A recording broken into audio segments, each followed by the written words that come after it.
Hello guys, my name is Camo and welcome to another episode of the best tier for tier tanks, and today we'll be looking at tier 7. Oh boy, this gonna be good. No, really, I was kinda surprised by the result when I compared the tanks to each other by their strengths and not just the fact that Quickie Baby called it OP, so it makes the entire list of 5 tanks. As well, this tier is a tier on which is my one and only tank, the Yak Panther. It was my first quote-unquote higher tier tank and I absolutely loved it back in the day. And actually I sometimes play them nowadays. Pretty nice all-rounder with just trades a turret for an above average gun. Oh, and the look of it. It's so pretty. Alright, guess I should stop before I get into some hentai fanfiction of enemy girl Yak Panther with enemy girl Sherman. So yeah, let's get into the list, starting off with the LTG. The hell of it is this tank. Flying carpet sort of shit or what? But yeah, it's kind of surprisingly powerful despite its terrific look. Especially its armor is pretty nice. Why? Well, just look at this. It has about 120mm of armor all over the front of its thread. And the cheeks are just auto ricochet or bounce. Rather well gifted little bugger, ain't it? Sadly, the whole armor is only 40mm thick, but guess what? You can side script with it. Well, as long as the enemy is not a Russian tank, cause fuck you and your fun, that's why. Wargaming 2017. By the way, I love how every second part of its equipment is called LTG something. And then there's the Hitler engine that's like Gas. Gas, oh. By the way, while we are talking about the engine, this thing is surprisingly fast considering how heavily armored it is. It has over 25 horsepower to ton ratio and 63 km/h top speed. Sadly, its ground resistances are not all that good, which is actually rather weird, because, you know, a normal person would expect a flying carpet to have absolutely zero ground resistances, but no, we are wargaming, we don't allow such a thing. Flying tanks? Nope. Instead of that, we will make an unpenetrable tank. Yeah, good job, boys! And the last thing I can talk about is the gun. It has above average DPM, kinda alright accuracy, and bad. It's terrible penetration. 144? You have got to be kidding me. Now, I understand that the tier 7 is the last year where it got a ton of paper tanks, but still, 144? That's too freaking low. Overall, this tank is surprisingly strong, but I highly doubt that it is somehow fun to play. I haven't played it yet, so yeah, sorry for that. The second tank on this list is gonna be the T-71. Ever since the Bulldog has been moved up by a tier, the T-71 became the top dog at a tier 7. Now, this tank features a toilet paper and a duct tape for armor, which truly cannot bounce anything. Seriously, even if you wait for some miracle bounce, you should better get some snacks, cause it ain't arriving anytime soon. In fact, the armor is so bad that if I had to choose between this thing bouncing anything at all, and North Korea successfully launching a nuclear attack on America, I would probably go with the North Korea. However, lower armor equals lower weight, and thus more speed. And yeah, this thing really has high amount of horsepower, giving it pretty decent horsepower ton ratio. And one thing I must point out is the exceptionally great tank traverse speed of 58 degrees per second. Well, who would have guessed if this tank looks like a Fiat 500? Just look at those tracks, they are almost wider than their own length. But still, 70 degrees per second turning speed on a hard terrain. This is like 5 seconds for a wall 360 spin. This thing is like World of Tanks version of a fidget spinner. But the speed is thankfully not the only thing about it. Previously, so before 9.18, the main difference between the M41 Walker Bulldog and the T-71 was the fact that the Bulldog had 10 round magazine and a mediocre to low DPM. While this tank had pretty decent DPM but only a 6 round magazine. What does that mean exactly? Well, it means that while the Bulldog was more or less destroyed by the patch 9.18 because it was moved up by a tier, the T-71 is freaking OP thanks to the fact that it has pretty much the same stats as it had before the update. Especially the gun is pretty much unchanged. It still has 1850 DPM, 6 round magazine that has mediocre accuracy and the 145 penetration. Yeah, really? Yeah, we went up by a bit from the previous tank, by one, but still, really? All in all, this tank fills out the multitude of roles in a team. It can be a busty assassin of TDs, it may be a medium tank ambusher, but most primarily it is a scout with an exceptionally high agility. The third tank on this list is gonna be rather unsurprisingly a TD. One of the by far strongest tier-to-tier tanks in the game. It's the SU-122-44. Tricked you, didn't I? Now, why is it so powerful? Well, it has a DPM of nearly 3000. That is pretty insane at any tier. Even at tier 10, but at tier 7? 7? Here we get tanks, which are absolutely amazing for the fact that they get 2300 damage.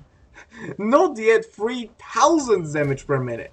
This is absolutely insane, no matter how you look at it. Here, this amount of DPM is absolutely ridiculous. Not just OP, but ridiculous. And the worst part about it, that's not all, because this thing has 175 penetration on top of it. And a little spoiler, more than any other tank on this list. And it as well has over 13.5 thousand potential damage. So you will more or less never run out of ammo, like, ever.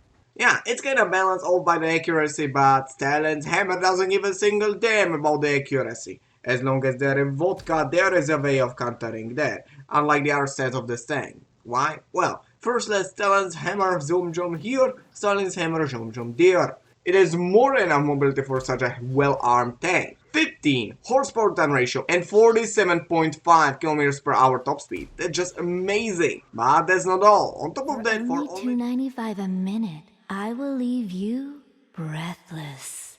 Because once you realize you just throw away 26 zeros for a tank with only 90 frontal armor, you will truly be left speechless. Or will you?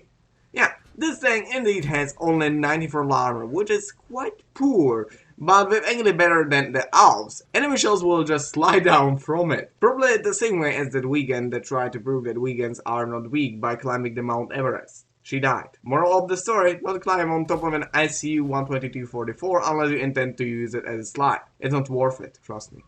But now for real. With the angling of 55 degrees, the front of this thing is capable of reaching between 150 and 165 millimeters of effective armor, which is capable of bouncing a majority of lower caliber guns, such as for example the one on the E25, or pretty much any light tank weapon. And lastly, the camo of this tank is pretty damn good. 20% to be more precise, which if you don't know is more or less just as good as the camo on the Object 460, which is very well known for it. So yeah, the armor is actually not just decent but pretty great. Overall, this thing is pretty damn strong. Amazing gun, decent mobility and pretty alright armor. It truly is a king of turretless TDs for a reason. Actually, there is one competitor for it. Our number 2. The E25. The only thing that keeps it from claiming the crown of the best turretless TD is the fact that it really isn't played like the other turretless TDs. Why?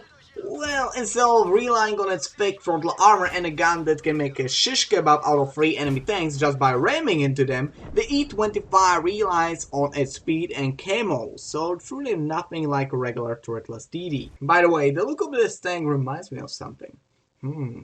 Bread buns. Yes, I seriously made a homemade version of it.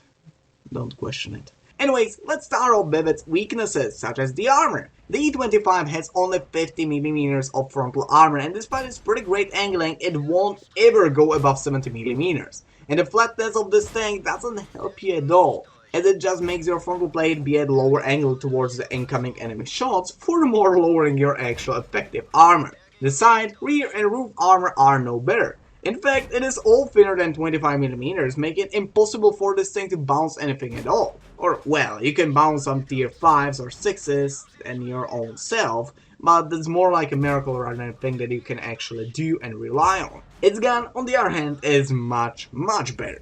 Yeah, it indeed only has 150mm of penetration. Well, what would you expect from a toothpick of this size? But it has over 2800 DPM, nearing that of an SU, and gun handling is just as good. 0.29 gun dispersion, 1.44 seconds aiming time. It's just amazing. And it has 8 degrees of gun depression on top of it. You can almost touch the ground with it. Yeah, it has some other uses as well. So, the gun is amazing, but that's not so unusual for a TD. What's really unusual is its mobility and camo. Firstly, it has 26.62 horsepower-ton ratio and 65 km per hour top speed, making it one of the fastest TDs out there. This obviously as well makes this tank impossible to be circled, and secondarily, it has the old camo mechanic of TDs. If you don't know, previously, so 2 or 3 years ago, I don't know how exactly much ago, every class had its special abilities. The heavies had the armor, the mediums had DPM, lights camo while moving, RT had their special view mode, and TDs had the camo while stationary and after firing. This was obviously incredibly OP as some of the hard camo TDs turned into planes and just started camping bush while they were constantly firing, while not being spotted. Yeah, balance. But it was changed. Changed for every single TD but the E25, if I'm correct obviously, because the players bought the premium for what it was back then, so they won't nerf it or buff it. So yeah, Wargaming openly said that they won't ever change the fact that the E25 can fire like a madman while being unable to be hit back because they are not spotted. Long story short, it's one sneaky motherfucker. So sneaky it sneaked into the list despite no longer being in a premium shop. But now to our number 1, which is gonna be the MX1357M. Is it actually any wonder that this tank made it to be the strongest tier 7 tank on my list? This tank is by far the most OP gun in the entire freaking game.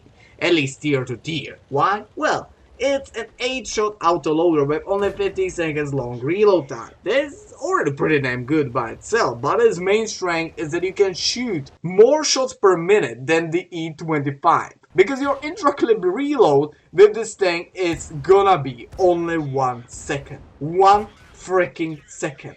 That is literally as if you were playing a PZ-1C at tier 7. Yeah, you aren't capable of one clipping most of the targets you meet, and with only 143 penetration, you most likely won't penetrate the frontal armor of most heavies. But the point is that while the enemy T-34-100 shoots you once, you can shoot it 8 times in return. Hell, this thing fires faster than it can aim, and its aiming time and overall gun handling stats aren't all that bad to begin with. It even has a shell velocity of over 1,100 meters per second. It's like a damn McCree, you just come up to people and go like, Hey there. and the enemy is most likely dead, or at least scared shitless, going like, what? You just don't have the stun. Oh, forgot that we are playing an RPG nowadays. Oh, and as a cherry on top, your shells cost only 85 credits, making this thing a nice moneymaker as well. Well, unless you spam skill rounds, in which case go fuck yourself. Then you got that bullshit ass mobility. Oh, only 17 horsepower ton ratio. That actually makes this tank the slowest high tier light tank, no? Oh, for fuck's sake. This tank has one of, if not the best ground resistances in the entire freaking game. So its effective horsepower ton ratio might be just about as high as the one on the LTG. So pretty damn good actually. And lastly, the armor. Oh, what you looking at? Trying to find it? Good luck with that because it has none. But honestly, who would ever focus a tank this freaking small? Forgot everybody. By the way, when this tank only had to come out, I was one of the very few people in my clan bitching about how broken it is and how broken it is going to be. But guess who is laughing now? Well, not me actually, because it wasn't nerfed once since it was released, and I still have to face it in my battles. So yeah, I'm not laughing at all. Overall, this tank is brutally broken with its gun, mobility, and stealth. But it has one other thing that it makes so much better if you like the suffering of others. And that is that it doesn't even feel bad to play. You don't feel filthy. You don't need to take a shower after playing this tank from how filthy and dirty you feel. And that is what makes it so annoying to me. Like literally, I played the tank that I knew is brutally broken, and I did not feel as if I had to take a freaking shower from how much I destroyed the enemies. So yeah, it's pretty damn broken, and you don't feel like it's broken. Anyways, this is gonna be the end of this video. Hope you enjoyed. If you did, give it a like. If you did not, please give it a dislike, because I wanna know whether or not I should improve in the future. If you already gave it a dislike, please comment down below about what you disliked about the video so I can change it in the future. I know this video is quite a bit late compared to my regular schedule, but I'll be explaining that exactly in the video that will be 2 days after this video. Either way, hope you enjoyed, and I hope that I'll see you next time. Bye!